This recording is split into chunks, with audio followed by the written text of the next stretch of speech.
Selamat berjumpa kembali dalam pembahasan tentang tema-tema yang berkaitan dengan dunia industri, yaitu kita akan membahas kurang lebihnya beberapa menit ke depan tentang daur hidup produk. Daur hidup produk ini merupakan waktu dari suatu produk yang mampu memenuhi kebutuhan konsumen sejak produk tersebut lahir sampai diputuskan untuk dihentikan dari pemasaran. Dan manakala kita berbicara tentang daur hidup produk ini, maka ada beberapa tahapan yang perlu kita kenali bersama dalam suatu daur hidup produk.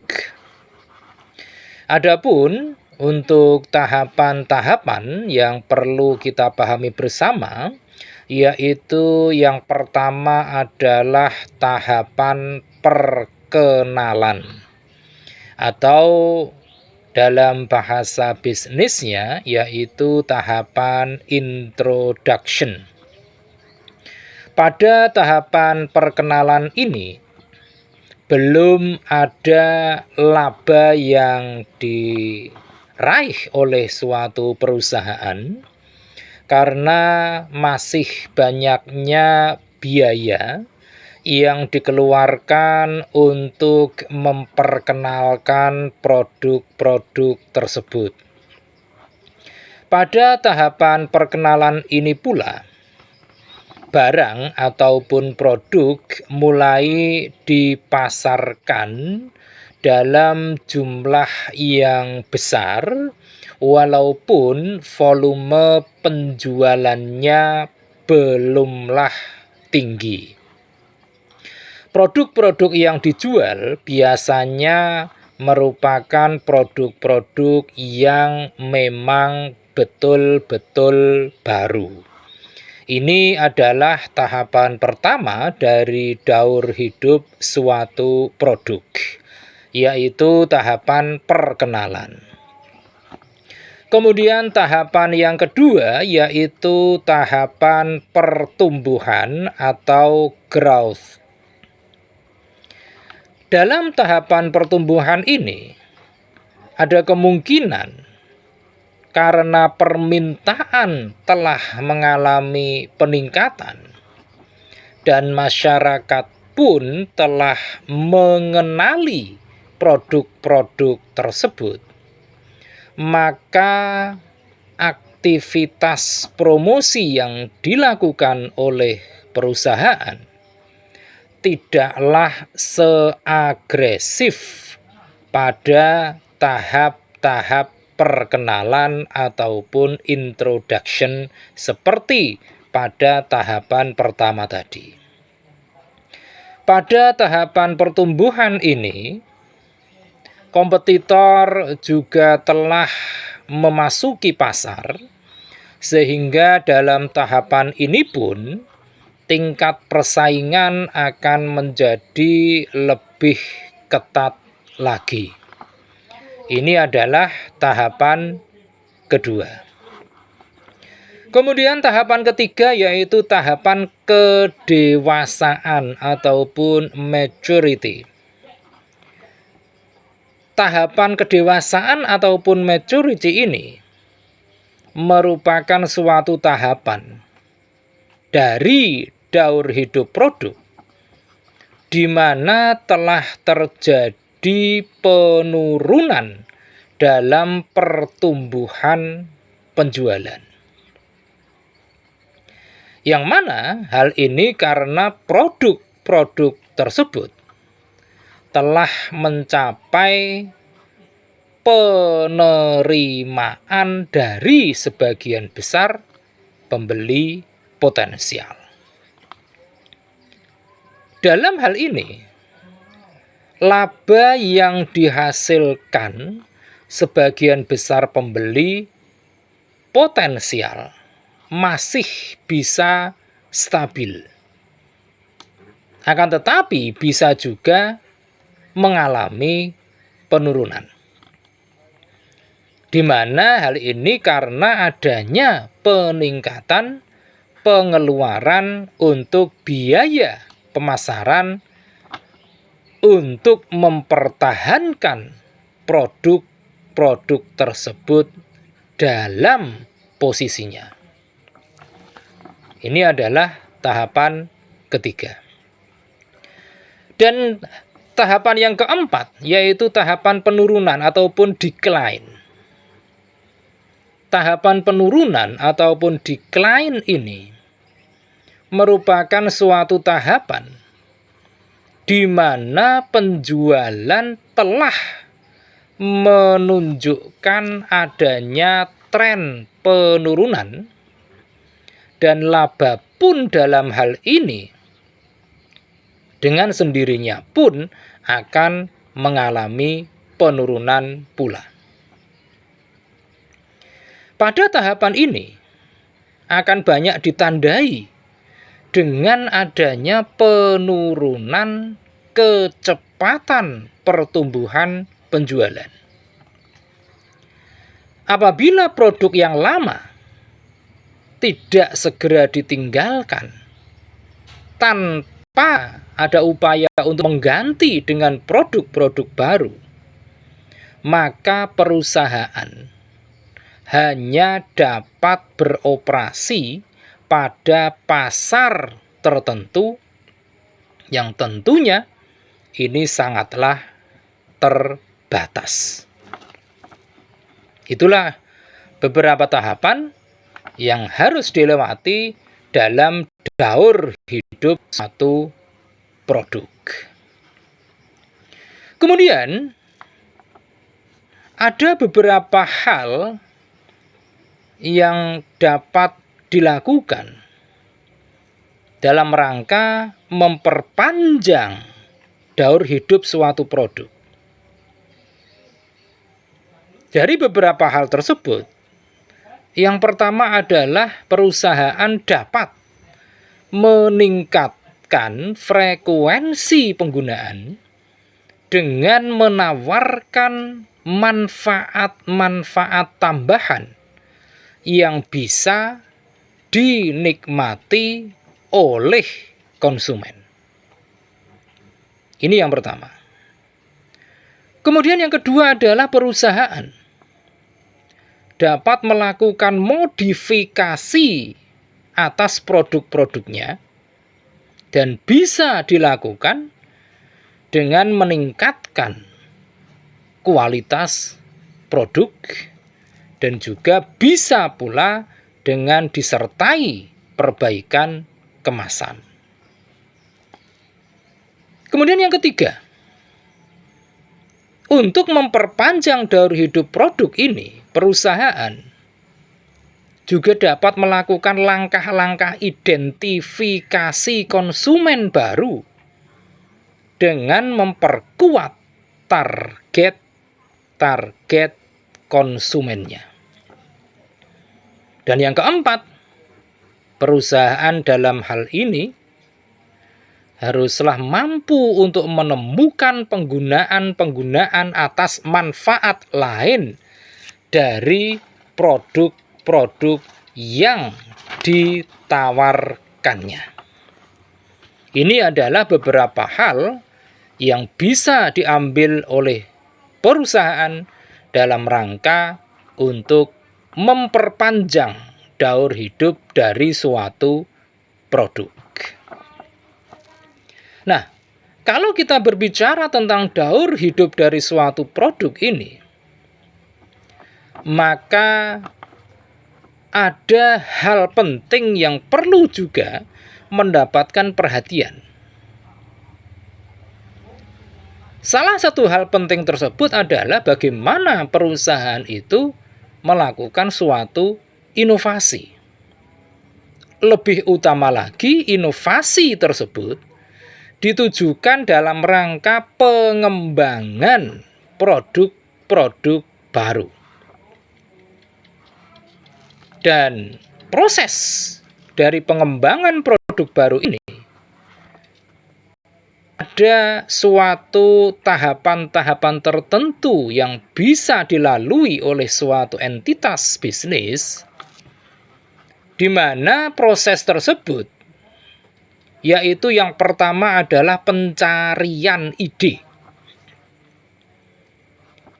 Dalam hal ini tentu adalah ide tentang produk baru, yang mana ide ini dapat diperoleh dari berbagai kalangan, baik itu kalangan internal perusahaan maupun dari kalangan eksternal perusahaan. Ini adalah proses yang pertama, yaitu pencarian ide.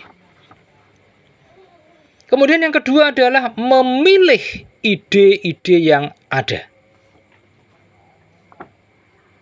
Setelah menemukan berbagai ide, maka ide-ide yang telah ada tersebut haruslah dipilih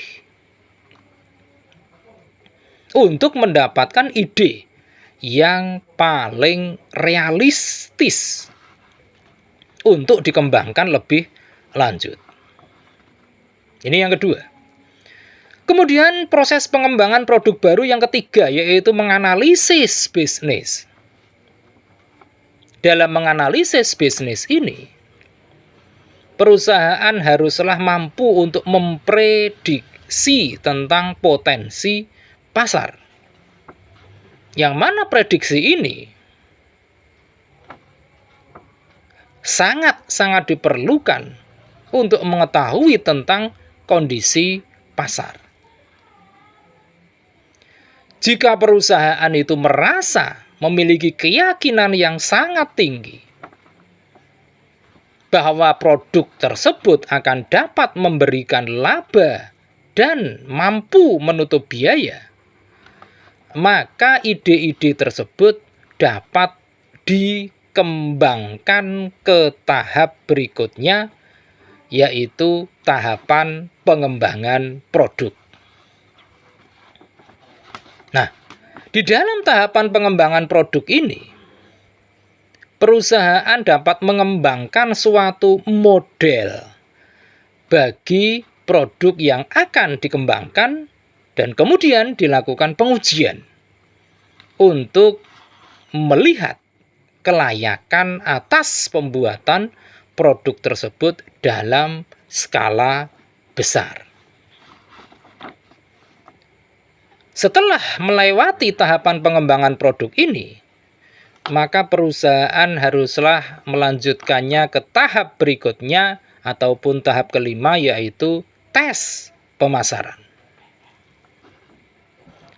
Dalam tahapan tes pemasaran ini, perusahaan itu dapat melakukan uji coba pasar guna mengetahui tentang apa kelemahan-kelemahan yang masih melekat pada produk-produk tersebut, sehingga akan dapat dilakukan berbagai penyempurnaan atas kelemahan-kelemahan ataupun kekurangan-kekurangan yang masih ada. Barulah setelah kita melakukan tes pemasaran ini, kita bisa melangkah ke tahap berikutnya, yaitu tahapan komersialisasi. Jika di dalam uji pasar, produk yang akan dihasilkan itu telah menunjukkan hasil yang menjanjikan, maka perusahaan dalam hal ini dapat mulai untuk memproduksi sekaligus mendistribusikannya ke pasar. Ini adalah proses dari suatu aktivitas yang bernama pengembangan produk-produk baru. Selanjutnya, Manakala seperti yang kita sampaikan di awal tadi, bahwa pemasaran dalam daur hidup produk itu membutuhkan beberapa perhatian dalam aspek-aspek tertentu, maka tentunya kita perlu untuk memperhatikan, untuk menyusun strategi yang paling tepat dalam rangka mensukseskan pemasaran dalam daur hidup produk-produk yang dihasilkan oleh perusahaan. Strategi-strategi itu haruslah menetapkan pada berbagai titik-titik tolok baru, di mana titik-titik tolok baru ini akan menjadi tolok ukur apakah suatu produk itu akan dapat bertahan di dalam pasar dalam jangka waktu yang lama ataukah tidak. Sekaligus apakah produk tersebut akan dapat memberikan potensi yang besar untuk mendatangkan keuntungan ataukah tidak. Nah, aspek-aspek yang perlu untuk mendapatkan perhatian sekaligus penilaian dalam hal ini adalah yang pertama, yaitu tentang produk. Berbicara tentang produk ini ternyata cukuplah luas.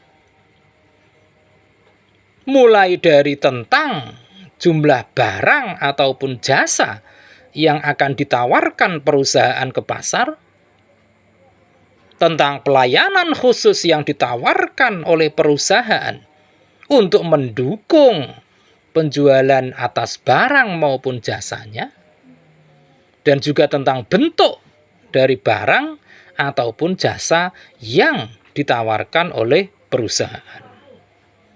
Ini adalah menyangkut aspek produk. Kemudian yang kedua adalah aspek promosi. Aspek promosi ini juga menyangkut tentang berbagai upaya guna memberikan informasi kepada pasar tentang banyak hal. Misalnya saja, tentang produk apa yang dijual, tempat mana yang akan menjadi tempat untuk dijual, dan kapan waktu yang paling tepat untuk menjual produk-produk tersebut. Dan ada berbagai cara untuk menyebarkan berbagai informasi penting ini ke konsumen. Beberapa langkah untuk menyebarkan informasi ini diantaranya melalui periklanan ataupun advertising, melalui penjualan pribadi ataupun personal selling, melalui promosi penjualan ataupun sales promotion, atau bisa pula dengan kegiatan-kegiatan yang bernuansa publikasi. Ini adalah menyangkut aspek promosi. Kemudian yang ketiga adalah yang menyangkut aspek harga. Kebijaksanaan dalam aspek harga ini sangatlah erat kaitannya dengan keputusan tentang produk-produk yang dipasarkan. Hal ini disebabkan karena harga itu merupakan suatu penawaran suatu produk yang memang sangatlah sensitif. Dalam penetapan harga ini, biasanya perusahaan akan mendasarkannya pada kombinasi antara barang ataupun jasa ditambah dengan berbagai hal ataupun jasa lainnya serta keuntungan yang ingin diraih. Ini menyangkut tentang aspek harga. Kemudian yang keempat adalah aspek saluran distribusi. Setelah perusahaan mampu untuk berhasil menciptakan produk yang dibutuhkan dan juga menetapkan harga yang paling tepat, maka tahap berikutnya adalah perusahaan haruslah menentukan metode yang disebut dengan metode penyampaian produk ke pasar melalui berbagai jalur distribusi yang paling efektif, sehingga produk-produk tersebut akan dapat diterima oleh pasar dengan mampu mengalahkan produk-produk dari pesaing. Dengan suatu jalur distribusi yang paling efektif ini pula, maka produk-produk tersebut akan memberikan harapan yang besar bagi perusahaan bahwa produk-produk tersebut akan dapat diterima oleh masyarakat karena berbagai hal. Utamanya adalah karena faktor kebutuhan dan keinginan dari konsumen yang memang mereka harus melakukan suatu transaksi pembelian. Demikian pembahasan singkat kita kali ini tentang daur hidup suatu produk. Mudah-mudahan pembahasan yang teramat singkat ini akan memberikan nuansa wawasan baru bagi kita semua. Dan terima kasih atas perhatian Anda semua. Kita akan melanjutkannya dengan membahas berbagai tema yang lebih menarik lagi pada sesi-sesi berikutnya. Jangan lupa setelah menyaksikan tayangan ini, silahkan klik di layar Anda untuk like, komen, share, dan tentu saja jangan lupa subscribe.